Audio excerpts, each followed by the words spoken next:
बच्चों यहाँ पे हम लोग स्टार्ट करने वाले हैं फ्रिक्शन, ठीक है। एनएलएम के बाद ये काफ़ी ज़्यादा बच्चों को टफ लगता है topic, but as per need हम लोग इसको इजीली मैनेज कर सकते हैं, ज़्यादा कोई दिक्कत इसमें नहीं आएगा।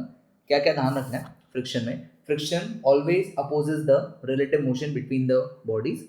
दो बॉडीज के बीच में अगर रिलेटिव मोशन हो तो उसको अपोज करेगा, ठीक है। दो चीज़ें होती हैं, एक होता है उसमें स्टैटिक फ्रिक्शन, से बेसिक बेसिक थोड़ा सा बता देता हूँ, और दूसरा होता है काइनेटिक फ्रिक्शन। अगर फुल कंसेप्ट वीडियो चाहिए तो बता दो। और फिर क्या होता है काइनेटिक फ्रिक्शन, ठीक है। स्टैटिक फ्रिक्शन एक होता है variable friction.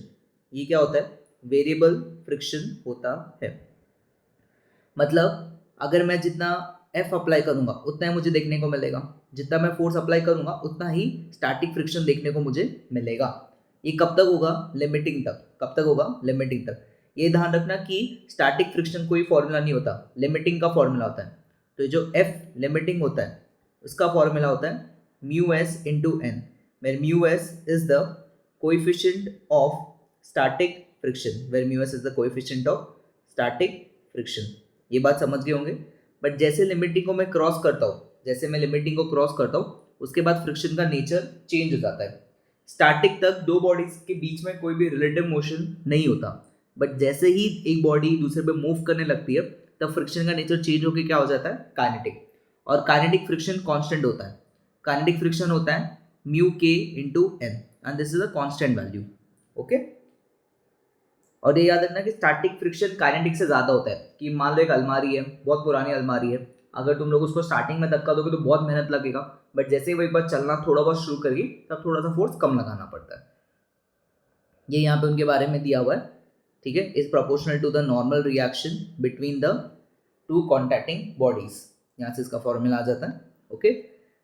Mu S is F L by N, तो बेसिकली यूनिटलेस और डायमेंशनलेस क्वांटिटी हो जाता है, ओके। ये यूनिटलेस और डायमेंशनलेस क्वांटिटी हो जाता है। ये किस किस पे डिपेंड कर जाता है? रफनेस, द कॉन्टैक्ट सरफेस, रफर the surface, higher is the mu S, okay. Is and limiting friction is independent of the contact area. Surface material पे डिपेंड करेगा, बट एरिया पे डिपेंड नहीं करेगा कि कितना ज़्यादा कॉन्टैक्ट में है, वो उतना ही लगेगा। फिर अगर चीज़ें मूव कर रही है तो कौन सा आएगा? काइनेटिक फ्रिक्शन आ जाएगा। काइनेटिक फ्रिक्शन क्या होगा? Mu K into N, and mu S की वैल्यू म्यू के से हमेशा क्या होगी? ज़्यादा। अगर क्वेश्चन में कुछ नहीं दिया हो, क्वेश्चन में सिर्फ म्यू लिख के दे दिया हो, तो म्यू एस और म्यू के को क्या मान सकते हो तुम लोग? सेम, अगर कुछ भी क्वेश्चन में मेंशन नहीं है। फिर एक और एक आ जाता है जिसको हम लोग बोलते हैं रोलिंग फ्रिक्शन। रोलिंग फ्रिक्शन जैसे ऐसा मान लो कि म्यू एस, उसके बाद म्यू के, देन उसके बाद आता है म्यू आर, इसको हम लोग बोलते हैं रोलिंग फ्रिक्शन। ये ज़्यादा थोड़ा बहुत रोटेशन में पढ़ लेंगे। ये हमारे लिए क्या होता है? Rolling friction. कि अगर कोई भी बॉडी किसी और दूसरी बॉडी पर रोल कर रही है तो फ्रिक्शन और कम लगता है, ठीक है। फिर एक पार्ट आता है जिसको हम लोग बोलते हैं angle of repose. Angle of repose क्या होगा? मान लो कि यहाँ पे ये बॉडी है, इस बॉडी पे नीचे की तरफ जो फोर्स लगेगा that will be M ji sine theta, और जो ऊपर की तरफ फोर्स लगेगा that is F R. F R को क्या बोल सकते हैं हम लोग? Mu into N. तो यहाँ से क्या होगा? Mu M G cos theta. अगर ये दोनों बराबर हो गए, अगर ये दोनों बराबर हो गए तो यहाँ से क्या लिख सकते हैं? M ji sine theta is equals to mu M G cos theta. तो यहाँ से वो टैन थीटा किसके इक्वल आ जाएगा? म्यू एस के। इस कंडीशन में बोलते हैं एंगल ऑफ रिपोज। क्या बोलते हैं? एंगल ऑफ रिपोज, ठीक है। अगर टैन थीटा ज़्यादा हो गया तो बॉडी ये हो जाती, स्लाइड कर जाती, और अगर म्यू ज़्यादा हो गया, अगर म्यू ज़्यादा हो गया तो बॉडी मूव नहीं करेगी। ये बेसिकली उसका मतलब होगा, ओके। चलो अभी हम लोग पी वाई क्यू स्टार्ट करेंगे। यहाँ पे दिया गया ये नीट 2025 का ही है कि two incline surface length equal है, same angle 45, one of them is rough and other them is perfectly smooth. The body take 2 times as much as to slide down on the rough surface on a smooth surface. The coefficient between the object and the rough surface is close to. ठीक। अब यहाँ पे ये लोग पहले हम लोग काम करते हैं एक स्मूथ सरफेस की बात करते हैं, और फिर एक बार बात करेंगे हम लोग रफ सरफेस की। जो स्मूथ सरफेस है, स्मूथ सरफेस पे क्या होगा कि इधर नीचे की तरफ क्या लगेगा, जी साइन थीटा, ठीक है। एक तो displacement is equals to half A T square, तो यहाँ से हम लोग बोल सकते हैं कि ए इज प्रोपोर्शनल टू 1/t²। जब अगर हम लोग रफ सरफेस की बात करेंगे तो रफ सरफेस में क्या होगा, नीचे की तरफ लगेगा जी साइन थीटा और ऊपर की तरफ क्या लगेगा, फ्रिक्शन एफ के। और जो फ्रिक्शन है वो क्या होगा, mu K into N. This will be mu K, this will be mu K into M ji cos theta, this will be mu K into M ji cos theta. Okay,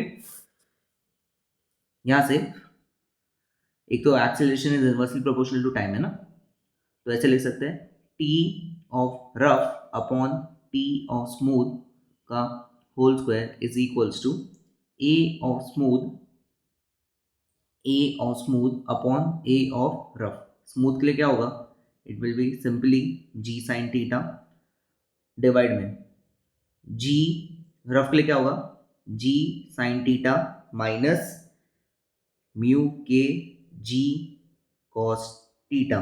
मैं acceleration की बात कर रहा हूँ, जो net acceleration यहाँ पे लगने वाला है ए, और यहाँ पे जो नेट एक्सेलरेशन नीचे लगेगा ए।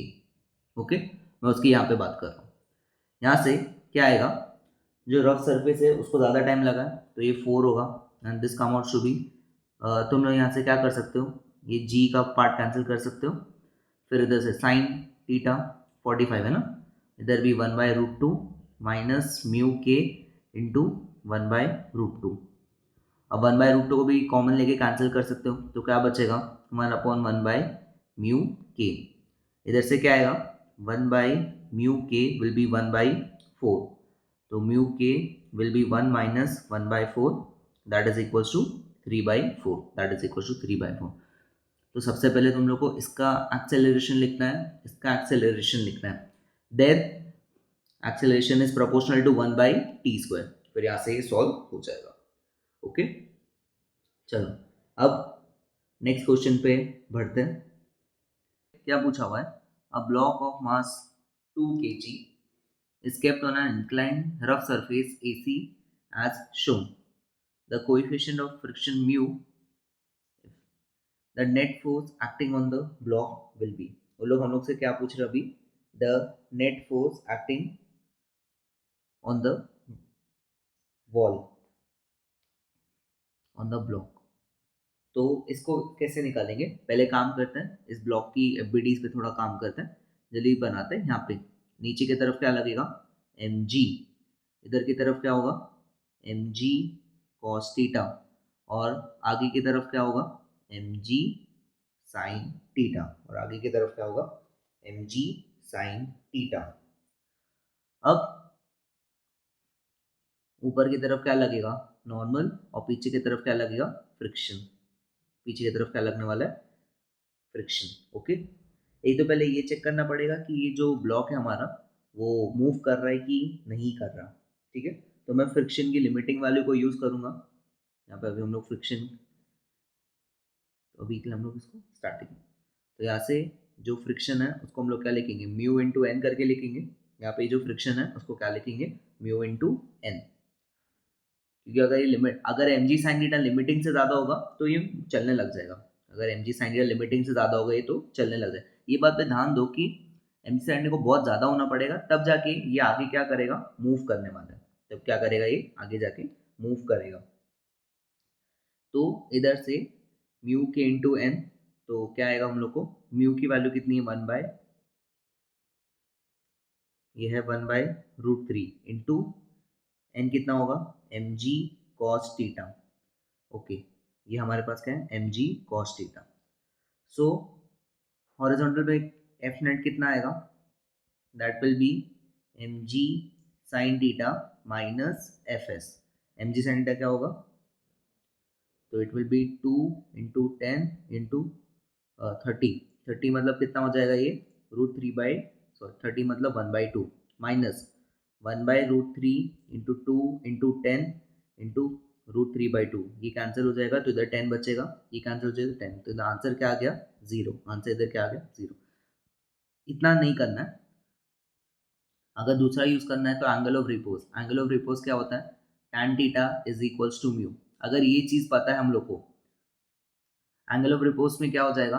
M G sine theta will be equals to mu M G cos theta. यहाँ पे देखोगे तो म्यू की वैल्यू कितनी है? 1/√3। तो यहाँ से tan थीटा कितना आएगा? 1/√3। तो थीटा कितना आएगा? 30। थीटा कितना आएगा? 30। और वही हम लोग को यहाँ पे भी दिया हुआ है। उसका मतलब इसमें दोनों एम जी साइन थीटा और जो फ्रिक्शन है वो एक दूसरे को क्या कर रहे होंगे? बैलेंस। ये एक दूसरे को क्या कर रहे होंगे? बैलेंस। क्लियर? इसका आंसर क्या आ जाएगा? 0। दोनों मेथड बता दिया। जिनको ये याद है, जिनको फर्स्ट वाले से करना है फर्स्ट वाले से कर लेना, जिसको सेकंड से करना है कर लेना। नॉर्मल हम तो वैसे मूव नहीं करेगा, तो सारा मूव इसका किधर होगा? इन अलोंग द इंक्लाइन। तो इसके लिए चेक कर लिया उसको। ठीक है, चलो थोड़ा डिटेल में बता रहा हूँ कि फ्रिक्शन में बहुत सारे बच्चों का दुख रहता है। यहाँ पे क्या दिया है?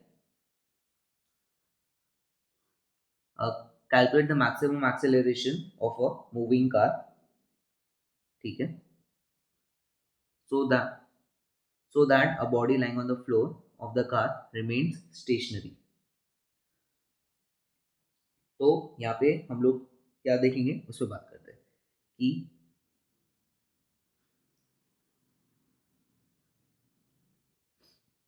यहाँ पे उस बॉडी को बनाते हैं। Calculate the maximum acceleration for moving car so that a body lying on the floor of the car.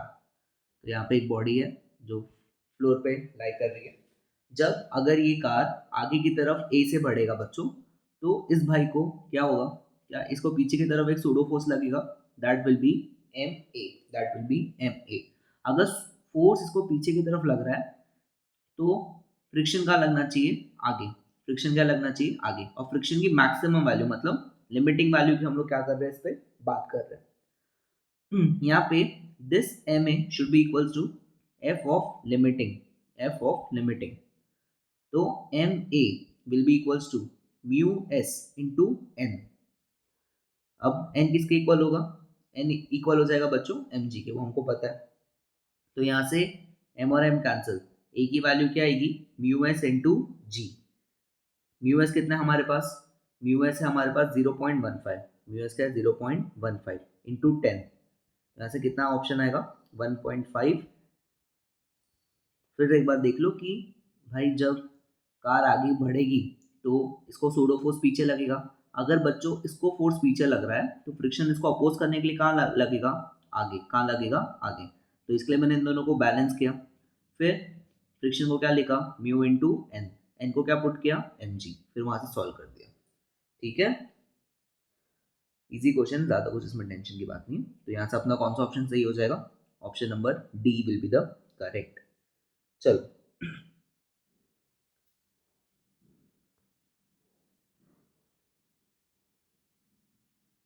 Next वाले में क्या दिया हुआ है? Calculate the acceleration of the block and trolley moving downwards. अगर ध्यान रखना, अगर एक्सेलरेशन आ रहा है तो मतलब लोग कहीं ना कहीं काइनेटिक फ्रिक्शन की बात कर रहे हैं। और जहाँ पे ये पूछ रहे चलेगा नहीं चलेगा, तो तुम लोग पहले स्टार्टिंग लेके सॉल्व करो। स्टार्टिंग से ज्यादा होगा तो फिर वो काइनेटिक हो जाएगा। The coefficient of kinetic friction between the trolley and the surface is 0.05. The mass of the string is negligible and no other friction exists। तो यहाँ पे हम लोग को तो क्या लेके चलना है अभी, उस पर बात करते हैं। तो नीचे की तरफ पहले ब्लॉक के वीडी बनाते हैं। नीचे की तरफ ए और इधर की तरफ ए। यहाँ पे एम जी और ऊपर की तरफ टेंशन टी। ओके, तो यहाँ से क्या आएगा? वैसे तो हम लोग डायरेक्ट भी ए को लिख सकते हैं। ए हमारे लिए क्या होगा? एफ नेट अपॉन में M total. Total mass F net तुम लोग देखोगे यहाँ पे टेंशन टी आगे लगेगा और पीछे की तरफ फिर क्या लगेगा? फ्रिक्शन। पीछे की तरफ क्या लगेगा? फ्रिक्शन। तो एफ नेट विल बी, ये एम जी कितना होगा? दिस विल बी 2 × 10 माइनस ये तो इंटरनल फोर्स, ये जो है ये तो इंटरनल फोर्स होके कैंसिल हो जाएगा, बचेगा फ्रिक्शन। फ्रिक्शन क्या होगा बच्चों? फ्रिक्शन जो यहाँ पे होने वाला है, friction will be mu into mu N ना। नीचे की तरफ यहाँ पे एम जी लगेगा और ऊपर की तरफ क्या लगेगा? एन। तो this will mu into 10 × 10 upon में टोटल मास। दोनों का टोटल मास कितना है? 12। तो यहाँ से कितना आएगा? 20 माइनस ये कितना है? 0.05 इंटू 100 अपॉन में 12, ये समझ गए होंगे ना, एफ डायरेक्ट लिख लो ना, नीचे की तरफ mg है, पीछे की तरफ फ्रिक्शन है, तो 20 माइनस ये 5 अपॉन में 12, that is 15/12, that is 5/4, that is कितना आ जाएगा इसका 5/4, और 5/4 कितना होता है 1.25, तो यहाँ से इसके आंसर आ जाएगा।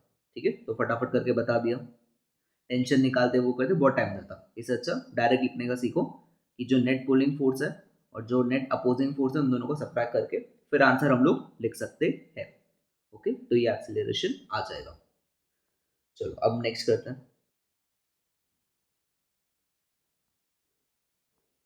यहाँ पे क्या दिया हुआ है कि हम a body of mass m is kept on a rough surface, the horizontal force is applied but does not move, the resultant normal reaction and the friction force acting is given by। चलो, तो यहाँ पे हम लोग देखेंगे कि क्या हो सकता है। चलो, तो पहले काम करते हैं, अपने ब्लॉक को ड्रॉ कर लेते हैं। तो ये वैसे तो थियोरेटिकल पार्ट है, ये थियोरीज में भी सिखा देते हैं, बट देख लो आराम से। ठीक है, अगर तुम लोग को आता है तो क्वेश्चन करके तुम लोग आगे वाले नेक्स्ट पे बढ़ सकते हो, कोई दिक्कत नहीं है। यहाँ पे mg लग रहा है और नीचे से ये याद रखना, मैं mg हमेशा सेंटर ऑफ मास से बनाता हूँ और जो नॉर्मल है वो कॉन्टैक्ट फोर्स, इसलिए कॉन्टैक्ट से बना दो। ओके, और यहाँ पे क्या हमारे पास फ्रिक्शन है। ओके, एफ आर, ये याद रखो, जो नॉर्मल है वो भी एक कॉन्टैक्ट फोर्स है और जो फ्रिक्शन है वो भी एक कॉन्टैक्ट फोर्स है। इसका एक रिजल्टेंट पूछा जा रहा है, इसका हम लोग से क्या पूछ रहे हैं, वो लोग रिजल्टेंट, तो ये रिजल्टेंट होगा। ओके, तो यहाँ से हम लोग को क्या देखने को मिलेगा, यहाँ से हम लोग को क्या देखने को मिलेगा, F will be under root of vectors ना N square plus F R का स्क्वायर। तो बच्चों ये जो एफ आएगा, ये जो हम लोग को एफ आएगा, तो एफ क्या हो सकता है, F will be under root of N square plus mu N का होल स्क्वायर। ओके, तो एफ क्या आएगा, ये आ जाएगा म्यू और अंडर रूट ऑफ म्यू नहीं, एन बाहर आएगा ना, N under root of 1 plus mu square, और एन हमको पता है एम जी के इक्वल होगा, तो एफ आ जाएगा M G under root of 1 plus mu square. Okay, अब ये मिनिमम फोर्स है जो बॉडी को देना ही चाहिए, ये इसका क्या होगा, मिनिमम फोर्स। ठीक है, लेकिन अगर मेरी बॉडी मूव नहीं कर रही है, अगर मेरी बॉडी बच्चों मूव नहीं कर रही है, अगर तुमने इतना फोर्स नहीं दिया, अगर तुमने इतना फोर्स भी नहीं दिया, इतना, ये जो नेट फोर्स की मैं बात कर रहा हूँ, तो ये वाली बॉडी चलने वाली नहीं है और यहाँ पे मूव नहीं कर रहा, तो मतलब इससे तो क्या दिया होगा, कम ही दिया होगा, इससे इन्होंने क्या दिया होगा उसको, कम। अगर कम दिया है तो अपना ऑप्शन नंबर सी सही बैठ जाएगा, यहाँ पे ऑप्शन नंबर सी क्या हो जाएगा, सही बैठ जाएगा। ओके, क्या बात कर रहा हूँ, इसमें अपना ऑप्शन नंबर सी क्या हो जाएगा, सही बैठ जाएगा।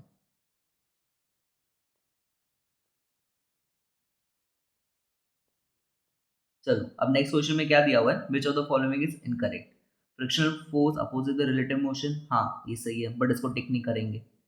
Limiting value of static friction is directly proportional to normal force, yes, ये भी अपने लिए क्या हो जाएगा, सही हो जाएगा। Rolling friction, rolling friction is smaller than sliding friction, yes. Rolling friction मतलब अगर कोई चीज रोल कर रही है तो उसको कम फ्रिक्शन लगेगा एज कम्पेयर टू स्लाइड करने से, रोल करना ज्यादा इजी है ना, स्लाइड करने से, उल्टा मत समझ लेना। ठीक है भाई, फ्रिक्शन मुझे कम चाहिए उतना मेरे लिए ज्यादा अच्छा है। फिर coefficient of sliding friction has dimension of length, नहीं, म्यू क्या होगा, म्यू बताओ, वो एफ बाई एन होगा ना, एफ लिमिटिंग बाई एन, तो बेसिकली इट इज यूनिटलेस, ये यूनिटलेस क्वांटिटी होती है, ये सिर्फ मटेरियल के सरफेस और प्रॉपर्टीज पर डिपेंड करता है, तो ये अपना क्या हो जाएगा, सही, ये अपना क्या हो जाएगा, सही। ओके, तो ये भी एक अच्छा थ्योरेटिकल क्वेश्चन है। ठीक है बच्चों, अब 2015 में क्या दिया हुआ है, ढंग से समझना, ये भी एक अच्छा क्वेश्चन मैं बोल सकता हूँ, पूछने लायक है, नीट में पूछा है, वापस भी आ सकता है वो, is gradually rise above the other end. One of as the angle of inclination with the horizontal reach 30, the blocks start to slips. यहाँ तक अपना थोड़ा केस इंपॉर्टेंट है, क्यों है उस पर बात करते हैं। देखो फ्रिक्शन ने जो एफ है उसने मैक्सिमम कहाँ तक झेल लिया था इसको, फ्रिक्शन ने कहाँ तक इसको झेला था, mg sin 30 तक। ऐसा समझ सकते हैं कि ऊपर की तरफ एफ एस लगेगा और नीचे की तरफ क्या लगेगा, mg sin 30 क्या लगेगा, mg sin। यहाँ तक उसने उसको झेल लिया था, मतलब इधर फ्रिक्शन की क्या वैल्यू आ गई थी बच्चों, लिमिटिंग। ढंग से समझो पहले आधे वाले पार्ट को। तो फ्रिक्शन क्यों मुझे स्टैटिक भी पूछ रहे और काइनेटिक भी पूछ रहे हैं ना, इसके लिए।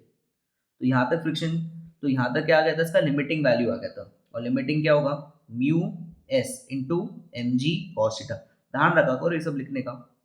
And this will be equals to, हम लोगों को पता है वो कितना हो जाएगा, यहाँ पे cos 30 पुट कर लेते हैं।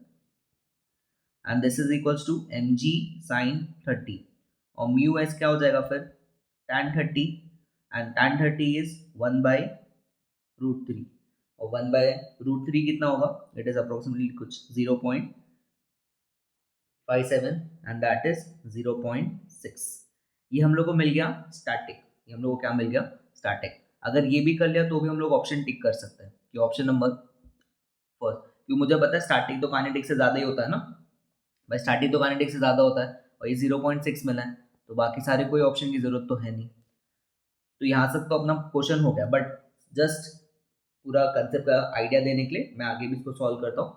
आगे बच्चों क्या बोल रहे हैं इस क्वेश्चन में कि slide down 40 metres down the plane in 4 seconds, the coefficient of starting and kinetic. ठीक है, तो पहले काम करते हैं, इसका एक्सेलरेशन निकाल लेते हैं।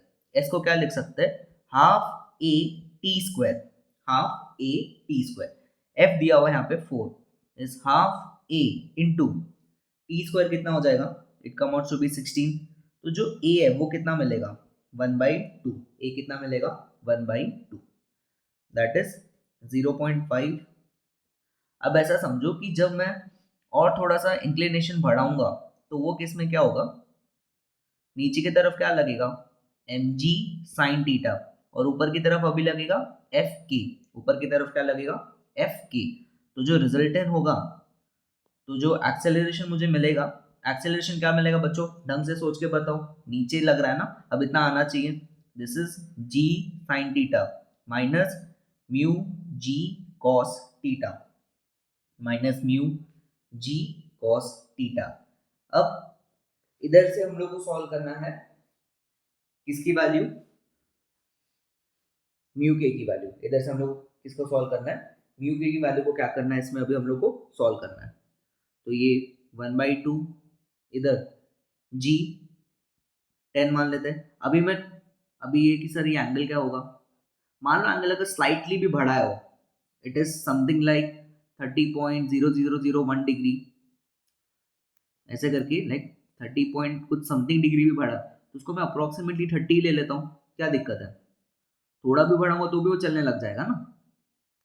तो इस एंगल को भी मैं यहाँ पे 30 ही मान के चलूंगा, क्योंकि उस पॉइंट पे फ्रिक्शन का नेचर सडनली चेंज करेगा, वो स्टार्टिंग से क्या हो जाएगा, काइनेटिक। तो यहाँ पे कितना होगा, ये हो जाएगा 1/2 माइनस म्यू इंटू 10 इंटू ये जो कॉस है उसको क्या लिखेंगे हम लोग, यहाँ पे ये आ जाएगा √3/2।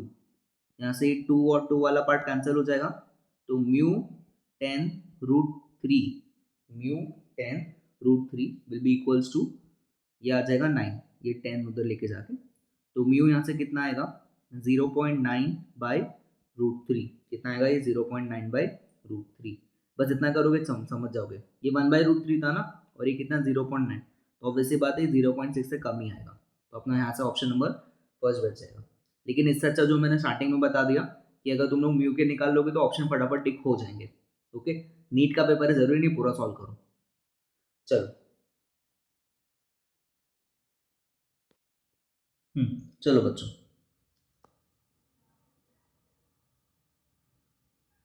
क्या दिया हुआ है कि मास m1 rest on horizontal table. ठीक है, तो बनाते एक मास है m1 का जो हॉरिजॉन्टल टेबल पे है, कंडक्टेंट passes over a frictionless pulley। फिर यहाँ से M2 मास को सस्पेंड करके रखा हुआ है, तो इधर से क्या किया हुआ है, एक M2 मास को सस्पेंड करके रखा हुआ है। चलो इधर से क्या बोल सकते हैं कि यहाँ पे M2G लगेगा। The coefficient of kinetic friction between the block and the table is mu K when the block B is sliding. ठीक है, यहाँ पे ये जो ब्लॉक बी है वो स्लाइड कर रहा है और ये ब्लॉक ए है। When the block the tension in the string, क्या पूछ रहे लोग यहाँ पे हम लोग से, the tension in the string. Okay, तो पहले यहाँ पे पीछे की तरफ क्या लगेगा, पीछे की तरफ क्या काइनेटिक फ्रिक्शन होगा, और जो काइनेटिक फ्रिक्शन है उसको क्या लिख सकते हैं, म्यू के m1g, क्या लिख सकते हैं, म्यू के m1g। इसका एक्सेलरेशन a इधर मान लेते हैं और इसका एक्सेलरेशन a आगे। a क्या होगा, जो नेट फोर्स है that will B m2g minus mu K m1g upon में m1 प्लस m2, ये आ जाएगा हम लोग को एक्सेलरेशन। क्लियर होगा ना कि भाई ये आगे की तरफ लग रहा है और ये पीछे की तरफ लग रहा है। ओके, चलो अब टेंशन के लिए तुम लोग कोई भी ब्लॉक को पकड़ लो, जैसे इसको रख लेते हैं, तो क्या आएगा, m2g minus t is equals to m2a। तो t यहां से क्या आएगा, m2 अंदर g माइनस a, ये आ जाएगा। सबको आ गया होगा वाला पार्ट समझ में, ठीक है। अब इस a की वैल्यू को उठा के रखते हैं, तो t will be equals to m2g minus of m2g minus mu K m1g upon में क्या आएगा, m1 प्लस m2 अपॉन में क्या आएगा, m1 प्लस m2। अब यहाँ से जब फर्दर सॉल्व करेंगे तो इसको क्या लिख सकते हैं, क्रॉस मल्टीप्लाई करके m1 प्लस m2 इंटू जी माइनस, अब इधर माइनस लिखेंगे तो ये क्या होगा, minus m2g plus plus mu K m1g, और ये पूरा जो होगा डिवाइड किस में होगा, m1 प्लस m2 में। आगे फर्दर सॉल्व करोगे तो तुम लोग को दिखेगा यहाँ से m1g plus m2g minus m2g plus mu K m1g upon में क्या आएगा, m1 प्लस m2 अपॉन में क्या आएगा, ये m1 प्लस m2, और इधर भी आ जाएगा m2। तो यहाँ से क्या होगा बच्चों, यहाँ से ये दोनों भाई तो कैंसिल हो जाएंगे, और इधर से हम अगर हम लोग m1 को कॉमन उठा ले तो हमारे पास क्या आएगा, m1 m2, नीचे लिखता हूँ, हमारे पास यहाँ से क्या आएगा m1 m2, और अंदर क्या बचेगा 1 प्लस म्यू के इंटू जी, देख पा रहे हो ना ये दोनों टर्म से, अपॉन में m1 प्लस m2, ये इसका आंसर आ जाएगा। देखो ढंग से, ये जो चीज़ है यहाँ पे जो लिख के दिया हुआ है कि इधर से तुम लोग m1 और m1 को कॉमन उठा लेना, तो तुम्हारे पास क्या बचेगा, g बचेगा और म्यू के इंटू जी बचेगा, बस उसको यहाँ पे लिख दिया। तो ये इसका आंसर होगा, चेक करते हैं। तो इधर से अपना जो ऑप्शन है वो ऑप्शन नंबर सी क्या हो जाएगा, सही। यहाँ से ऑप्शन नंबर सी क्या हो जाएगा, इसमें सही हो जाएगा। ओके, चलो अब नेक्स्ट क्वेश्चन की तरफ बढ़ते हैं। यहाँ पे the downward acceleration of m3 हम लोग से पूछा जा रहा है, ठीक है। क्या क्या दिया हुआ है, तीनों मासेस को m मान के रखा हुआ है ना, तो चलो तो बनाते, इधर एक मास, इधर एक मास, और यहाँ से एक मास का ये m, और ये वाला भी हमारे लिए क्या होगा, m होगा। इधर क्या कर सकते हैं, इन दोनों को एक ही मास मान लेते हैं क्योंकि टेंशन तो इंटरनल फोर्स है, तो ये 2m रख लेते हैं, और इधर से ब्लॉक अटैच्ड है और ये मास क्या है हमारे पास, m है। The downward acceleration of m3, तो इधर से ये एक्सेलरेशन a है, तो ये एक्सेलरेशन में क्या होगा बच्चों, a। अब इधर पीछे की तरफ क्या लगेगा, kinetic friction, kinetic friction will be mu 2mg, और इधर नीचे की तरफ क्या लगेगा, mg। तो ए विल बी क्या होगा, सेम चीज कर, तुम लोग देखना बहुत सारे जगह हम लोग सेम चीज को ही अप्लाई करते, तुम लोग याद भी रख सकते हो। तो यहाँ से आएगा mg minus 2 mu mg upon में टोटल मास कितना होगा इसका 3m। टोटल मास कितना हो जाएगा 3m। तो यहाँ से क्या कर सकते हैं, एम एम को कैंसिल कर सकते हैं, तो g minus 2 mu by 3, g को कॉमन लेके, यस रुको, यहाँ से तुम लोग g को कॉमन लोगे तो क्या बचेगा 1 माइनस 2 म्यू बाई 3, क्या आएगा ये 1 माइनस 2 म्यू बाई 3। तो option number third will be the correct, option number जो थर्ड है वो हमारे लिए क्या हो जाएगा करेक्ट। चलो अब नेक्स्ट क्वेश्चन पे बढ़ते हैं।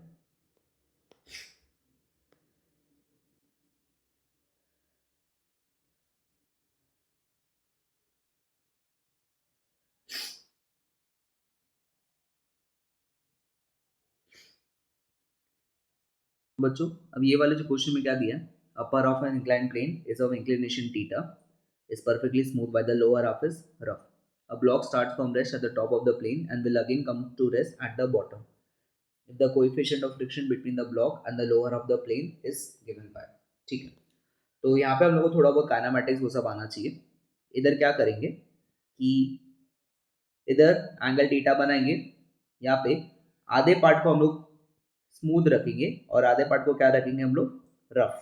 ओके, फर्स्ट क्या यूज करेंगे, v square is equal to u square plus 2as। इधर अगर तुम लोग चेक करोगे तो यहाँ पे इनिशियली रेस्ट पर तो u जीरो होगा और इसके लिए फाइनल वेलोसिटी क्या होगा v। तो this v square will be equal to zero plus 2 into क्या लिखेंगे g sine theta into L by two. तो v स्क्वायर क्या होगा l into g sine theta. तो v स्क्वायर क्या होगा इसका l into g sine theta. अब इसके बाद अगर हम लोग बढ़ेंगे, अगर ये रफ है, अगर ये रफ है तो नीचे की तरफ क्या लगेगा जी साइन थीटा और ऊपर की तरफ क्या लगेगा म्यू जी कॉस थीटा। लेकिन ध्यान रखो बच्चों, यहाँ पे इसकी जो फाइनल स्पीड है वो जीरो हो गया है, फाइनल स्पीड का है जीरो, तो एक्सेलरेशन का होगा ऊपर की तरफ। एक्सेलरेशन का होगा बच्चों इस टाइम ऊपर की तरफ होगा, तब जाके तो स्लो होगा। यहाँ पे एक पार्ट का इसमें हम लोग को ध्यान रखना है, तो सारी चीजें कैंसिल हो जाएगी। तो दूसरे इक्वेशन में क्या लिखूंगा, v square will be equal to u square minus 2as। अब मुझे पता है फाइनल वेलोसिटी जीरो हो गया, तो u square will be equals to 2as। और u है क्या बेसिकली वो v है ना जहां से उसने शुरू किया था। तो यहाँ पे जो v स्क्वायर है दैट इज 2, a को क्या लिखेंगे म्यू जी कॉस थीटा माइनस माइनस क्या लिखेंगे G sine theta into L by to.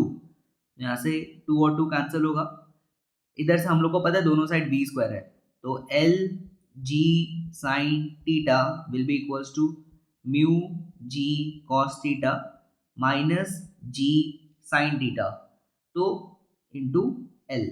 अब मुझे पता है एल और एल भी कैंसिल हो जाएगा, तो यहाँ से क्या मिलेगा 2g sine theta is equals to mu ji cos theta.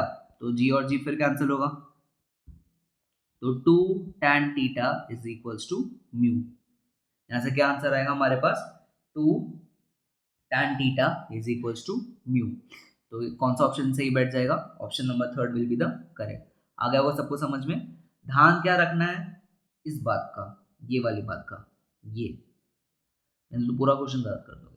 चलो अब यहाँ पे क्या हो रहा है, a conveyor belt is moving with the speed of 2 metre per second, a block is gently drop on it, the coefficient of friction is 0.5, the distance that the block will move relative to the belt before coming to the rest। ऐसा समझ लेते कि ये हमारी जो conveyor belt है, ये हमारी जो कन्वेयर बेल्ट है, यहाँ पे इसको मैंने रखा, जब मैं रखूंगा तो ये इनिशियली कितने से जो u होगा that will be 2 metre per second, लेकिन कुछ डिस्टेंस s ट्रैवल करने के बाद ड्यू टू फ्रिक्शन, क्योंकि बच्चों अगर ये आगे जा रहा है तो फ्रिक्शन कहाँ लगेगा, क्या पीछे की तरफ, और उसका नेचर क्या होगा काइनेटिक, रोकने के लिए। यहाँ से हम लोग क्या बोल सकते हैं कि इधर इसका v क्या हो जाएगा 0। अब इधर ये जो फ्रिक्शन है वो ही अपोज कर रहा है, तो फ्रिक्शन ही किसके, नेट फोर्स क्या होगा, फ्रिक्शन ही लग रहा है ना हॉरिजॉन्टल में। तो यहाँ से फिर क्या आएगा, friction will be mu M g and this is equals to M a, this is equals to M A. तो ए यहाँ से क्या आएगा, म्यू जी, म्यू कितना है हमारे पास 0.5 और जी 10 है, तो ए 5 आ गया। लेकिन ए कहाँ लगेगा, जहाँ फोर्स लग रहा है, मतलब ए भी कहाँ लगेगा, पीछे। तो यहाँ से हम लोग क्या लिख सकते हैं, v square equals to u square minus 2as, ये वी स्क्वायर 0 हो गया, तो यू स्क्वायर क्या आएगा 2as, क्या आएगा 2as। यू कितना होगा स्टार्टिंग में इसका 2 है, तो उसको क्या लिखेंगे 4 will be equals to 2 into 5 into s into s. तो एस यहाँ से क्या आ जाएगा 4/10 that is 0.4 metres, that is 0.4 metres. समझा कि नहीं यहाँ पे, कि इनिशियली तो उसको वेलोसिटी मिल जाएगी, बट फ्रिक्शन की वजह से धीरे धीरे बाद में जाके क्या हो जाएगा, रुक जाएगा, बाद में जाके क्या हो जाएगा, वो रुक जाएगा। ओके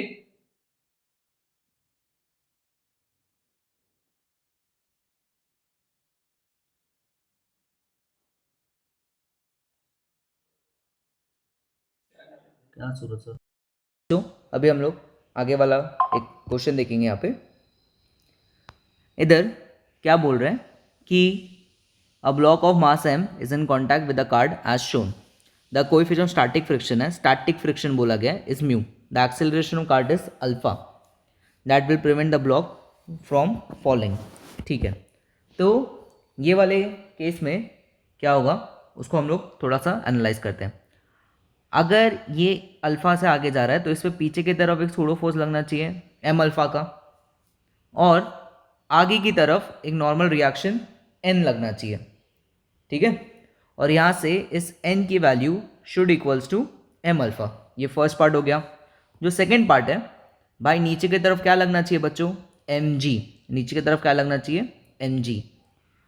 अब ये समझो कि अगर ये ब्लॉक जब ये ब्लॉक ऐसे नीचे जा रहा होगा, अगर ये ब्लॉक है नीचे जा रहा होगा, तो ऊपर की तरफ क्या लगेगा, ऊपर की तरफ इसको अपोज करने के लिए क्या लगेगा, फ्रिक्शन।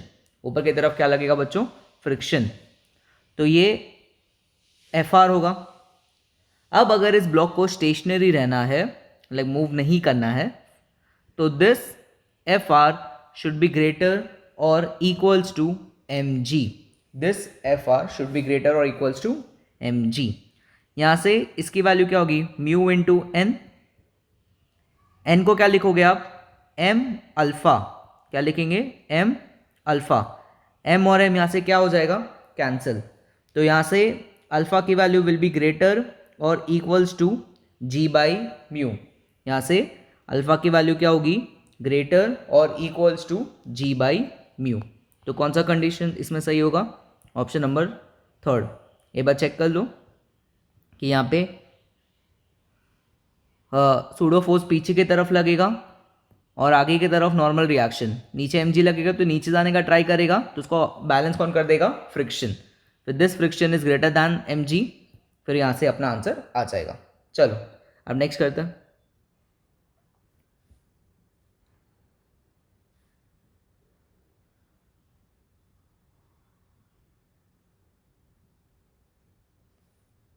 यहाँ पे क्या दिया हुआ है, a block is pushed momentarily along a horizontal surface with initial velocity u v, mu is the coefficient of sliding friction between b and the surface, b will be come to rest after a time। Okay, rest पर आ रहा है, rest पर देखो जो इसकी initial velocity है उसको v मान लेते हैं, और जो फाइनल वेलोसिटी वो क्या हो जाएगा 0। अब यहाँ से v is equals to u minus a t, अब फाइनल तो 0 है, तो v will be equals to a t, t क्या हो जाएगा, क्या v बाई ए होगा। अब a निकालना है, जिस पे f लग रहा है वो कौन सा फोर्स है, फ्रिक्शन का फोर्स है भाई, फ्रिक्शन का फोर्स ही लग रहा है ना इस पे। तो यहाँ से हम लोग क्या लिख सकते हैं, m A will be equals to mu M g, m और एम कैंसिल होगा, ए का वैल्यू क्या आएगा म्यू जी, ए का वैल्यू क्या आ जाएगा म्यू जी। तो यहाँ से टी की वैल्यू क्या होगी v बाई म्यू जी, यहाँ से टी का वैल्यू क्या हो जाएगा v बाई म्यू जी। काफ़ी इजी क्वेश्चन था ये। ठीक है, एक बार सब लोग तो ये वाला पार्ट आ गया होगा कि पहले मैंने टाइम का निकाला फिर एक्सेलरेशन, तो ये थोड़ा सा एनएलएम काइनेमैटिक्स का मिक्स है और कुछ।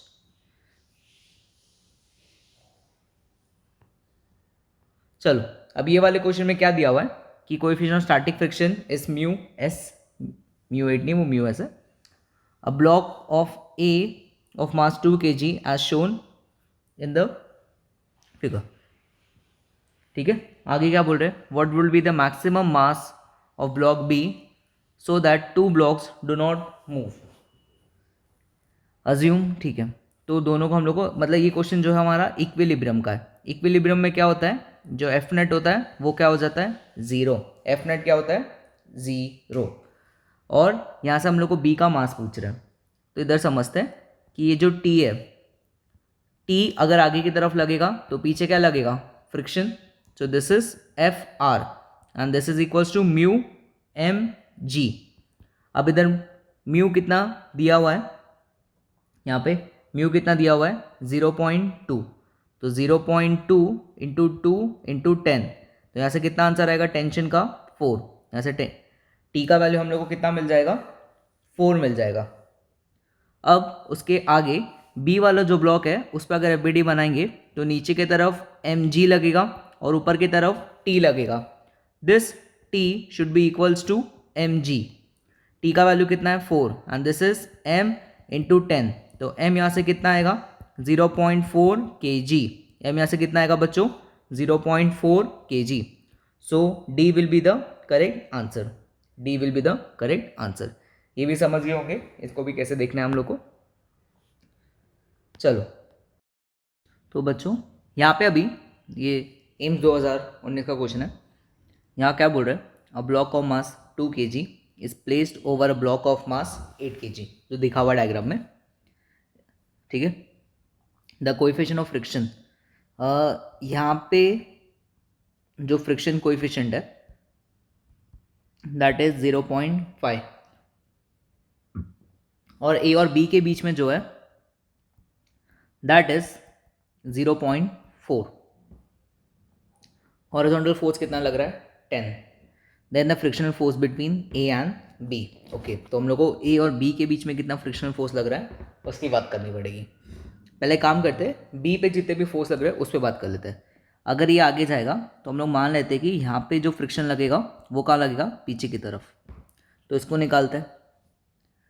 अगर इस पूरे को अगर मैं एक सिस्टम मान लूँ तो ये कितना होगा, ये 10 kg होगा, इस पे n ऊपर की तरफ और नीचे क्या लगेगा mg, and this n will be equals to 100, this n will be equals to 100।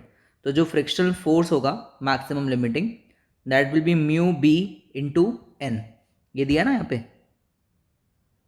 तो यहाँ पे ये कितना हो जाएगा 0.5 इंटू 100, तो कितना आंसर आएगा यहाँ से 50। यहाँ से कितना आंसर आ जाएगा 50 न्यूटन। मतलब अगर मुझे इस ब्लॉक बी को मूव करवाना है बच्चों, अगर इस ब्लॉक बी को मूव करवाना है तो कितना फोर्स देना पड़ेगा 50, लेकिन क्वेश्चन में दिया कितना है 10, तो ये ब्लॉक हिलेगा ही नहीं। अगर बी वाला ब्लॉक नहीं हिलेगा तो ए वाला ब्लॉक भी नहीं हिलेगा। अगर ए वाला ब्लॉक नहीं हिलेगा तो जो फ्रिक्शनल फोर्स है that is equals to f applied. अब कुछ नहीं अप्लाई करे तो जीरो हो गया ना, वेरिएबल फोर्स होता है, तो इसका आंसर क्या आ जाएगा 0। ठीक है भाई, 50 दे रहे हो मूव ही नहीं करेगा, क्या मतलब है, तो फ्रिक्शनल फोर्स कितना आ जाएगा 0। चलो अब नेक्स्ट क्वेश्चन की तरफ बढ़ते हैं। ठीक है, चलो बच्चों, तो यहाँ पे देखो ये एक अच्छा बहुत लेवल का क्वेश्चन है कि the rear side of truck is open. यहाँ पे ये जो ट्रक है वो क्या करके रखा हुआ है, ओपन है। Box of 20 kg is placed on a truck 4 metre away from the open end. तो काम करते एक ट्रक को बनाते हैं, ये हम लोगों ने एक ट्रक को बनाया, ये इस पर एक बॉक्स रखा हुआ है और ओपन एंड से वो कितना दूर बताया जा रहा है, इट इज़ 4 मीटर अवे। ठीक है, सबको यहाँ तक आ गया होगा। फिर जो म्यू दिया हुआ है कितना दिया है 0.15, म्यू इज इक्वल्स टू 0.15, जी 10 दिया हुआ है। The truck starts from rest with an acceleration तो ये ट्रक का एक्सेलरेशन दिया हुआ है 2 metre per second square on a straight road. The box will fall of the truck when it is at a distance of x metre from the starting point. ठीक है, मतलब जहाँ से ट्रक ने जब ट्रक चलना शुरू किया होगा तो x डिस्टेंस तक पहुँचते पहुँचते ये बॉक्स गिर गया होगा. तो इस x की वैल्यू लोग हम लोग से क्या कर रहे हैं, पूछ रहे हैं. तो फर्स्ट हम लोग ये फाइंड करते हैं कि बॉक्स को गिरने में कितना टाइम लगा. उतना टाइम तो वो चला होगा ना, x डिस्टेंस. फर्स्ट इस बॉक्स पे यहाँ पे बना देते हैं. ये जो बॉक्स है इस पे क्या पीछे की तरफ सूडो फोर्स लगेगा ना. इसके क्या होगा, पीछे की तरफ सूडो फोर्स लगेगा. अगर पीछे सूडो फोर्स लगेगा तो आगे आगे क्या लगेगा, फ्रिक्शन लगेगा. That is mu into n. Clear है इतना. अब इधर से हम लोग ये बोल सकते हैं कि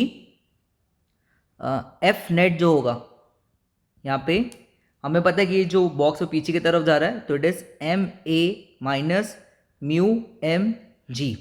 अब एफ नेट में क्या लिखेंगे, एम, और एक्सेलरेशन में क्या लिखेंगे, it is acceleration of block with respect to truck. ठीक है, क्योंकि अभी हम लोग ट्रक पे खड़े होके बेसिकली हम लोग ट्रक पे खड़े होके सारी चीज़ों को ऑब्जर्व कर रहे हैं. तो it is acceleration of block with respect to truck. इसके लिए हम लोग सूडो फोर्स पीछे लगा पाए. यहाँ से एम ए माइनस म्यू एम जी. तो this A B T will be equals to A minus mu G. कितना आएगा यहाँ से, ए कितना है बच्चों हमारे पास, 2 है, माइनस म्यू कितना है 0.15 इंटू 10. तो इसको सॉल्व करेंगे तो कितना आएगा answer, 0.5 metre per second square. मतलब इसका जो एक्सेलरेशन है इसका, इस बॉक्स का, ये पीछे की तरफ कितना है, that is 0.5 metre per second square. अब मुझे पता है कि ये गिरने वाला है और कितना डिस्टेंस पीछे गिरेगा, 4. तो जो सेकेंड पार्ट है उसको कैसे करेंगे, यहाँ पे करेंगे S will be equals to half acceleration of block with respect to truck into t square. यहाँ से S क्या मिलेगा, S4 दिया हुआ है, दिस इज हाफ. एक्सेलरेशन कितना 0.5, that is 1/2 into T square. तो t की वैल्यू यहाँ से कितनी आ जाएगी, 4 सेकेंड्स. t की वैल्यू यहाँ से कितनी आ जाएगी, 4 सेकेंड्स. मतलब 4 सेकेंड बाद ये जो बॉक्स है वो गिर जाएगा. 4 सेकेंड बाद क्या होगा, ट्रक के चलने के 4 सेकेंड बाद ये जो बॉक्स है वो क्या हो जाएगा, गिर जाएगा. ये तो बॉक्स की कहानी हो गई. ठीक है, अब वो लोग पूछ रहे हैं कि जब ये बॉक्स गिरेगा तो ट्रक कितना चल गया होगा. तो जब मुझे वो चीजें निकालनी है कि distance covered by truck, distance covered by truck, तो S को लिखेंगे हाफ ए टी स्क्वायर. यहाँ पे एक्सेलरेशन किसका होगा, ट्रक का, और टाइम तो भाई सेम है. तो यहाँ से हाफ इंटू 2, एक्सेलरेशन ट्रक का कितना 2 है ना, इंटू टाइम 4 इंटू क्या करेंगे तो 16. यहाँ से कितना आंसर आएगा, 16 मीटर. तो 16 मीटर जाके ये गिर जाएगा. तो बहुत ही अच्छे लेवल का ये क्वेश्चन है. तुम लोगों को मैंने पार्ट्स में एकदम एक्सप्लेन कर दिया है कि इसको किस तरह सॉल्व करते हैं. ठीक है, होप करता आ गया होगा सबको समझ में. या तो एक और बार देखो. चलो नेक्स्ट क्या दिया हुआ है कि यहाँ पे using a ball bearing between 2 moving parts of a machine is a common practice. Ball bearing reduces the rolling friction and provide good stability. Easy question है. बॉल बेरिंग में बता दो क्या होता है कि मान लो कि 2 डिस्क जैसा कुछ है और यहाँ पे लोग ये लगाते हैं, ये बॉल बेरिंग्स होता है. ये तुम लोग को मशीन्स में यूज़ करते हुए बहुत जगह दिख जाएंगे.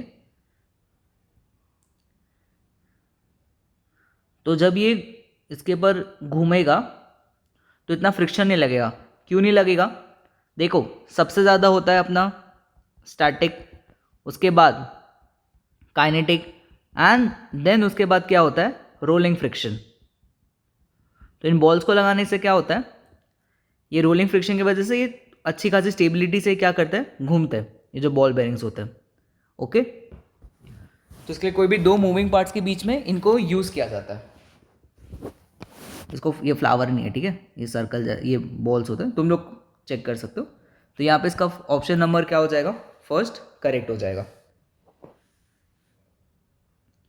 चलो नेक्स्ट देखते हैं अभी। तो इस नेक्स्ट क्वेश्चन में क्या बोल रहे हैं, अ block of 2 kg placed on the floor, the coefficient of friction is 0.4 if the force of 2.8 Newton is applied on the block parallel to the force, then the force of friction between the, ये ठीक है। तो ये थोड़ा सा उन्होंने static friction के ऊपर चीज़ें पूछी गई है, तो उसको एक बार कर लेते हैं। देखो स्टैटिक फ्रिक्शन की जो मैक्सिमम वैल्यू होती है दैट इज एफ लिमिटिंग, उसको हम लोग बोलते हैं एफ लिमिटिंग, एंड उसका फॉर्मूला होता है mu S into n. Static friction कोई फॉर्मूला नहीं होता, static friction is always equals to f applied. किसके इक्वल होता है ये, एफ अप्लाइड के, जब तक ये लिमिटिंग तक ना पहुंचे। तो सबसे पहले हम लोग काम करते हैं, लिमिटिंग निकाल लेते हैं। इस ब्लॉक में इसका मास कितना है, 2 kg है, नीचे mg, ऊपर की तरफ क्या लगेगा, नॉर्मल। ये कितना दिया हुआ है हम लोग को, 0.4, तो ये 0.4 इंटू एन कितना हो जाएगा, 20। सॉल्व करोगे तो आंसर कितना आएगा, 8 न्यूटन। मतलब अगर इस ब्लॉक को मूव करना है तुम लोग को मैक्सिमम कितना देना पड़ेगा, 8 न्यूटन। लेकिन सर हम लोग तो 8 न्यूटन नहीं दे रहे, हम तो भाई कितना दे रहे हैं, हम एफ दे रहे हैं कितना, 2.8। अगर हम लोग एफ 2.8 दे रहे हैं तो जो फ्रिक्शन है वो तो ऐसे पीछे लगेगा ना, फ्रिक्शन कैसे पीछे लगेगा, और मुझे पता है अगर इसको मूव करना है तो कितना देना पड़ेगा, 8 न्यूटन। लेकिन मैं 2.8 दे रहा हूँ तो मुझे बदले में भी कितना मिलेगा, 2.8 न्यूटन। कभी ऐसा नहीं होता ना कि कोई चीज़ को तुम लोग धक्का दे रहे हो, तुम लोग को धक्का देने लग जाए, नहीं, 8 थोड़ी लगेगा। अगर तुम लोग 2.8 लगा रहे हो तो बदले में भी कितना मिलेगा, 2.8। ओके, तो ये भी अच्छा क्वेश्चन था। चलो नेक्स्ट करते हैं अभी।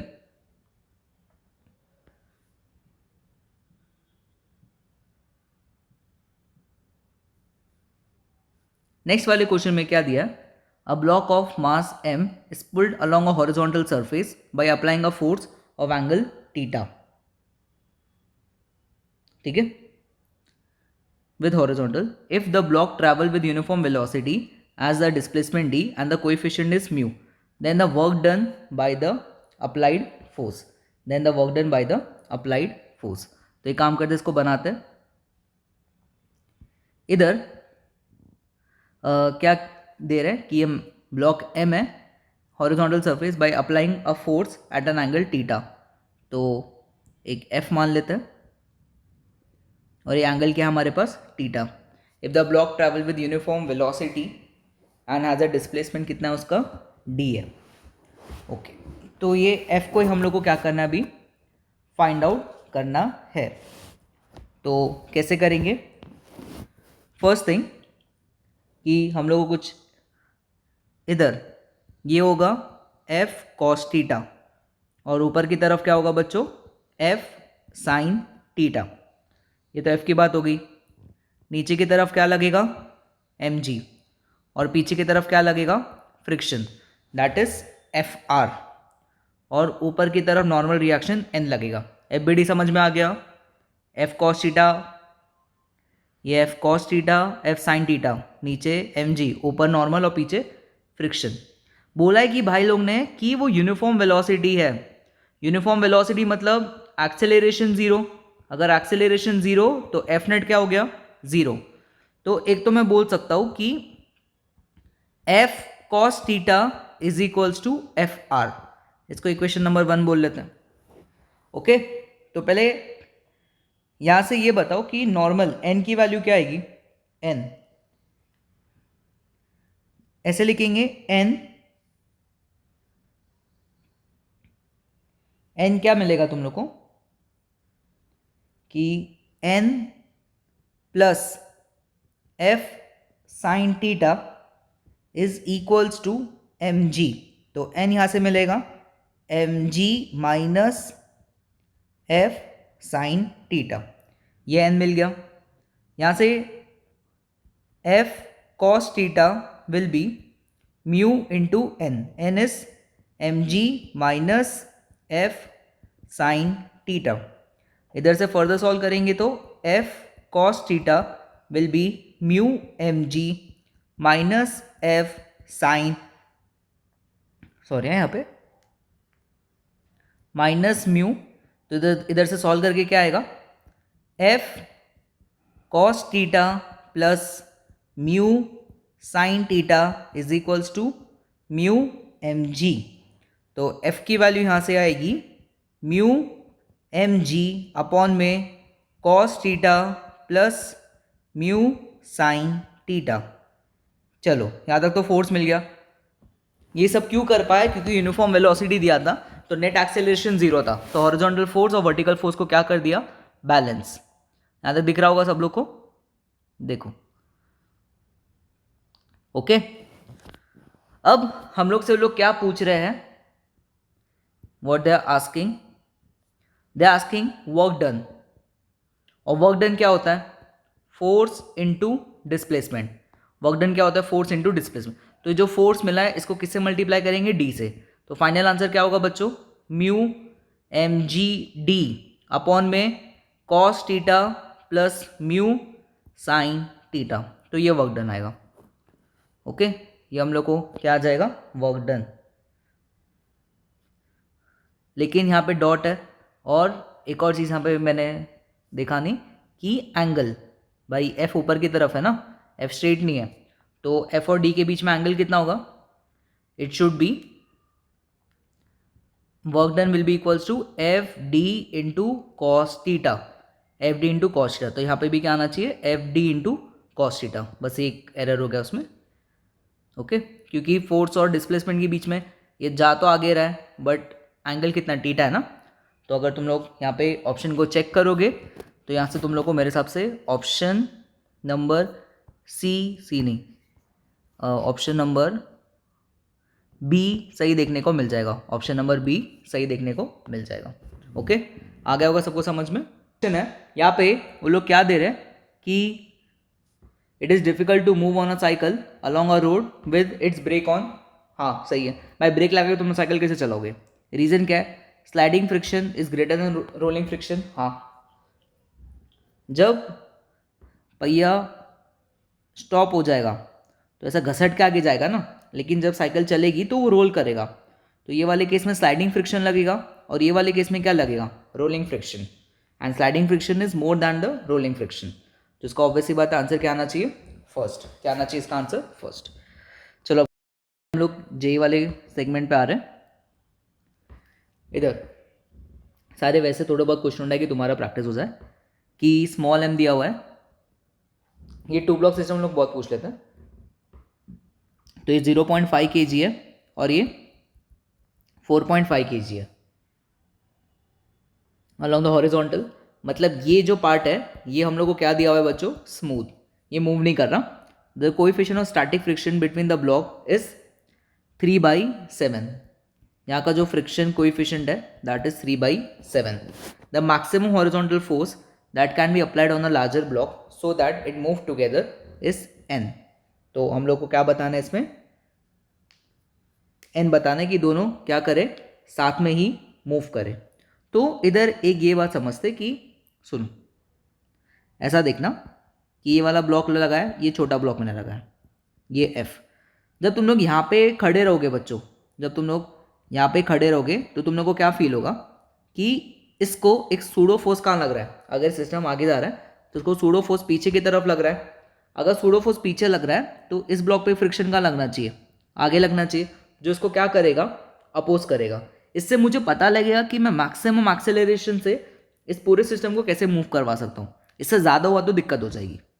तो ये जो भाई एफ आर है this should be equals to M a. सही बात आ रही है समझ में, कि अगर मेरा फोर्स एम ए से ज़्यादा हुआ तो फ्रिक्शन संभाल नहीं पाएगा, तब ये दोनों साथ में मूव नहीं कर पाएंगे. अब this F r will be equals to mu M g and it is equals to M a. M और एम कैंसिल होगा. ए कितना आएगा? Mu G. ए कितना हमारे पास? 3/7 और जी कितना हमारे पास? 10. तो कितना आंसर आ जाएगा इसका? यह आ जाएगा 30/7. तो एक्सेलरेशन मिल गया. मतलब मैं इस पूरे सिस्टम को कितना एक्सेलरेशन चला सकता हूँ? 30/7 सेंटीमीटर स्क्वायर. अब क्या करेंगे? अब हम इस पूरे को एक सिस्टम मान लेते हैं जो एक एफ से मूव कर रहा है. तो यहाँ पे ये जो एफ होगा वो होगा एम ए. अब एम कितना होगा? 0.5 प्लस ये, तो ये 5 into 30/7 that's come out to be 150/7 newton. That's come out to be 150/7 newton. ठीक है, इतना भी सॉल्व करेंगे तो अपने को चल जाएगा, कोई दिक्कत नहीं है. यहाँ तक करता हूँ, सबको ये वाला पार्ट आ गया होगा समझ में कि कैसे इसको सॉल्व किया हुआ है. पहले मैंने देखा कि इसको मैक्सिमम कितना एक्सेलरेशन से चला सकता हूँ जब तक फ्रिक्शन को संभाल लेगा. उससे पता लगा मैं उस पूरे सिस्टम को इतने एक्सेलरेशन में मूव कर सकता हूँ. तो इसको सिस्टम मान के नेट फोर्स निकाल दिया. ओके, चलो अब नेक्स्ट क्वेश्चन करते हैं बच्चों. अब ये वाले क्वेश्चन में double incline plane of 2 blocks दिए हुए, एक कैपिटल एम है और एक स्मॉल एम है. These blocks are connected by a string passing over a ideal pulley as shown. The coefficient of friction between the surface is 0.25. मतलब जो mu दिया है वो 0.25 है. The value of small m for which the capital M equals to 10 kg will move down with an acceleration. Okay, तो काम करते इसको पहले पूरा बनाते हैं. इधर ये स्मॉल m है, यहाँ पे पुली बना के रखा हुआ है और यहाँ पे है ये कैपिटल M. फर्स्ट ये एक्सेलरेशन से ए ऊपर जा रहा है और ये एक्सेलरेशन से कहाँ जा रहा है? नीचे. पहले बड़े वाले ब्लॉक में काम करते हैं, एफ बनाते हैं. नीचे की तरफ क्या लगेगा बच्चों? एम जी साइन टीटा. और पीछे की तरफ लगेगा friction that is mu M G cos theta. और पीछे टेंशन टी भी लगेगा. तो नेट फोर्स कैसे लिखेंगे? M ji sine theta minus mu M G cos theta minus T is equals to M A. Mass कितना बोला कैपिटल एम का? 10. तो 10 इंटू 10 साइन 53 कितना होता है बच्चों? साइन 53 इज 4/5 माइनस म्यू कितना दिया हुआ है? म्यू है हमारे पास 0.5 मतलब 1/4 इंटू मास कितना है इसका? इंटू इसका मास कितना है? 10 इंटू 10 कॉस 53 कितना होगा? 3/5 minus T is equals to 10 into कितना है? एक्सेलरेशन से मूव करना है 2 से. तो ठीक है, देखो मत आ सकते नीट के पेपर्स में भी ये सब, कोई शॉकिंग वाली चीज़ नहीं है. चलो तो इसको अभी सॉल्व करते हैं. तो ये कितना आ जाएगा? ये यहाँ से होगा 2. तो दिस इज 80 माइनस ये कितना होगा? ये 1, ये 2, ये 2, ये 5. तो -15 minus T is equals to 20. सबको आ गया होगा ना ये? इधर से टी कितना आ जाएगा? टी आएगा 80 माइनस 15 माइनस 20. तो यहाँ से जो टी है वो आ जाएगा 45 न्यूटन. टी कितना आ जाएगा बच्चों? 45 न्यूटन. अब जो छोटा वाला है इस पे बनाते हैं बीडी बाकी की. इसमें टेंशन टी आगे की तरफ लगेगा, टी आगे लगेगा, एम जी साइन टीटा भी पीछे लगेगा और mu M G cos theta भी कहाँ लगेगा? पीछे. समझ गए ना? ये आगे की तरफ जा रहा है तो सारी चीज़ें कहाँ लगेगी? नीचे. तो हम लोग क्या लिख सकते हैं? चलो बताओ जल्दी. यहाँ पे लिख रहा हूँ मैं इसको, बताओ. T minus m ji sine theta minus mu M G cos theta is equals to M a. Is equals to M a. यहाँ से टी की वैल्यू कितनी है? 45 माइनस एम तो पूछ रहे इंटू 10. एंगल कितना दिया साइन टीटा? यहाँ पे एंगल है 37. यहाँ पे बच्चों एंगल कितना है? 37. और यहाँ पे कितना था? 53. Sine 37 is 3/5 minus 1/4 into m into 10 into 4/5 is equals to M a is equals to M a. यहाँ से 45 माइनस कितना होगा ये 6m माइनस इधर से सॉल्व करेंगे तो कितना 4 से 4 cancel minus 2m is equals to ये भी 2m हो जाएगा। This 45 will be now equals to 10m। m की वैल्यू यहाँ से कितनी आ जाएगी 4.5 kg। यहाँ से m की वैल्यू कितनी आ जाएगी बच्चों 4.5 kg। आगे हुए वाला क्वेश्चन समझ में, ठीक है। ये भी एक अच्छा क्वेश्चन है जो पूछ सकते हैं नीट में। चलो अब नेक्स्ट क्वेश्चन की तरफ बढ़ते हैं। चलो यहाँ पे क्या दिया हुआ है कि a block of mass 10 kg lying on a horizontal surface is pulled bye F. ऐसा ही सेम क्वेश्चन अभी मैंने नीट में भी कराया था सेक्शन में। एंगल 30 है, म्यू भी देके रखा हुआ है। The block will start to move for the value of f. Will just बोला गया तो मैं स्टार्टिंग मतलब इसका जो वैल्यू होना चाहिए वो लगभग हम लोग फ्रिक्शन के सामने ही मान के चलेंगे कि उतना कितना जा रहा है। चलो तो देखते हैं अभी पहले f का ये वाला component, this will B f cos theta, this will B f sin theta. अगर आगे मूव करेगा तो फ्रिक्शन भाई पीछे लगना चाहिए। नीचे की तरफ बच्चों क्या लगेगा mg, हाँ बढ़िया कर रहे हो। और ऊपर की तरफ लगेगा नॉर्मल। यहाँ से अभी सेम कहानी वही है कि f cos 30 should be equals to f r. यहाँ पे n plus f sin 30 is equals to M G is equals to f g. यहाँ से क्या आएगा ये f/2 will be equals to M g. ये मास 10 है ना तो ये कितना आ जाएगा 10 into 10। तो यहाँ से कितना होगा 100 माइनस f/2 तो n मिल गया। इसको क्या लिखेंगे f into √3/2 is equals to mu s into n। और म्यू एस कितना दिया हुआ है हम लोग को 0.25। तो √3/2 f will be equals to 1/4 into n की जगह क्या लिखेंगे 100 माइनस f/2। यहाँ तक आ गया। Horizontal forces and vertical forces को मैंने क्या किया हॉरिजॉन्टल फोर्सेस और वर्टिकल फोर्सेस को बैलेंस किया। वर्टिकल से नॉर्मल मिल गया और उसको उठा के मैंने फ्रिक्शन पे रख दिया। यहाँ से क्या आएगा अभी ये 1 और ये 2 तो √3f will be equals to 50 minus f/4। तो यहाँ से आंसर कितना बैठेगा हमारे पास √3 plus 1/4 into F will be equals to 50। इधर से ये कितना आएगा ये 1.73 प्लस 0.25 इज इक्वल्स टू 50। इसको तुम लोग ऐड करोगे तो कितना जाएगा ये 1.98 into F is equals to 50। तो एफ की वैल्यू ये 50 अपॉन में 1.98 अप्रॉक्सीमेटली ये 25 के आसपास होगा। बहुत हद तक ये 25 के आसपास होगा। तो ऑप्शन नंबर बी इसमें क्या हो जाएगा करेक्ट। ऑप्शन नंबर बी इसमें क्या हो जाएगा करेक्ट। ओके सबको ऊपर तो समझ में आ गया होगा। तो ऐसे क्वेश्चन लोग पूछ लेते हैं बच्चों। ये वाला भी बहुत अच्छा क्वेश्चन है जेई का। Is kept a block is kept on an incline plane inclination 45। ठीक है। Force required to just push it up the incline is 2 times the force required to just prevent it from sliding. बहुत छोटी छोटी चीज़ें इसमें दी गई है तो उसको ढंग से तुम लोग भी चीज़ आता है तो सॉल्व करो, बाकी ने तो देख लो। अभी इसमें कंसेप्ट काफ़ी ज़्यादा इन्वॉल्व है। पहला केस मैं ले लेता हूँ कि मैं इसको ऊपर की तरफ पुश कर रहा हूँ।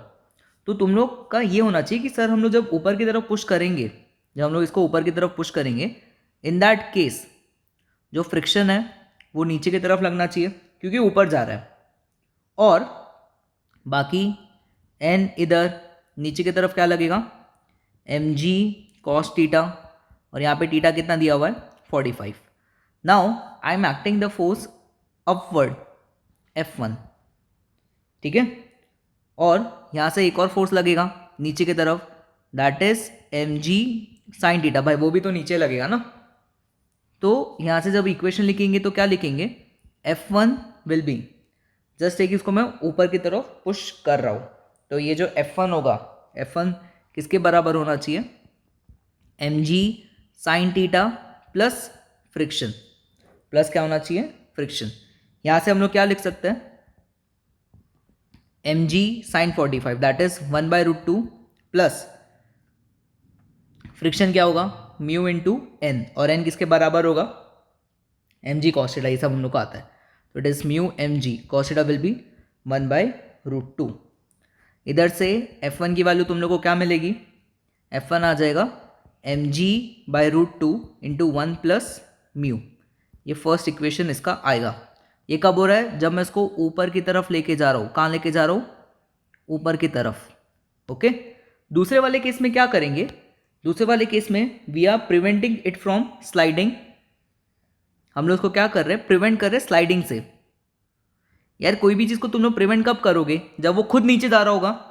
अगर ये चीज़ नीचे जा रही है तो जो फ्रिक्शन है अब ऊपर की तरफ लगना चाहिए ना।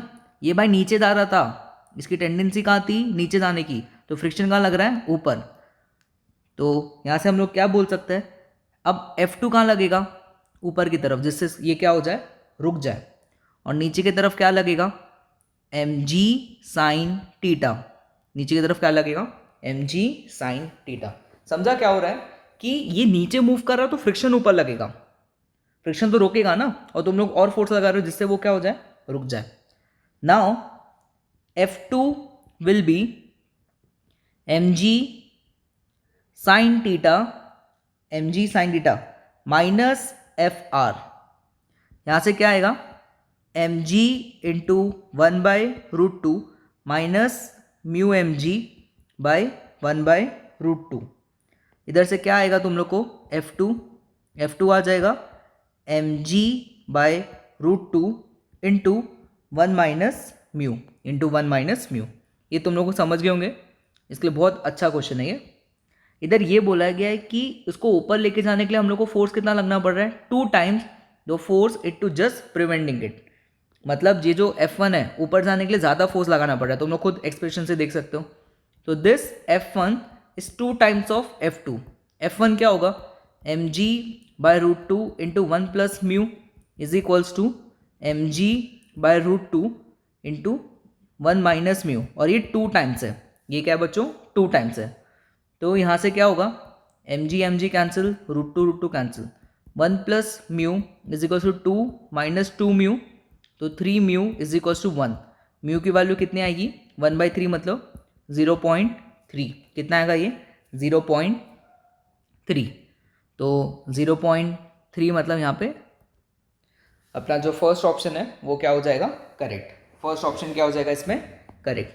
आ गया होगा सबको ये वाला पार्ट समझ में, ठीक है। देखो ढंग से, चलो अभी नेक्स्ट क्वेश्चन करते हैं, ठीक है बच्चों। अब ये वाले क्वेश्चन में क्या दिया है, a block of mass m slide down a rough incline plane with constant velocity. ये बहुत इंपॉर्टेंट है इसमें। The angle made by the incline plane with horizontal is theta, the magnitude of the contact force. Okay, तो काम करते हैं, इसको अभी ड्रॉ करते हैं। जब ड्रॉ करेंगे दिस एंगल इज थीटा, ये हमारे पास बॉडी है, जो फोर्सेस है उनको बना लेते हैं।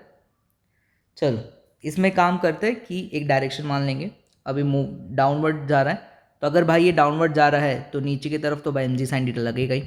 अगर नीचे जा रहा है तो ऊपर की तरफ क्या लगेगा, फ्रिक्शन। नाउ इधर की तरफ जो फोर्स लगेगा that is mg cos theta, and ऊपर की तरफ क्या लगेगा, नॉर्मल। हम लोग से नॉर्मल और फ्रिक्शन नहीं पूछ रहे, हम लोग से पूछ रहे magnitude of the contact force, मतलब R पूछा जा रहा है। R या R is the resultant contact force, मतलब it is √n² plus FR का स्क्वायर। अब इधर देखो, अगर ये कांस्टेंट वेलोसिटी से मूव कर रहा है तो नेट फोर्स इस पर क्या होगा, 0। अगर नेट फोर्स 0 होगा, हम लोग को पता है n किसके इक्वल होता है, mg cos थीटा के, और FR अभी किसके इक्वल होगा, mg sin थीटा के। तो यहाँ से इसको क्या लिख सकते हैं, mg cos थीटा का square plus mg sin theta का स्क्वायर।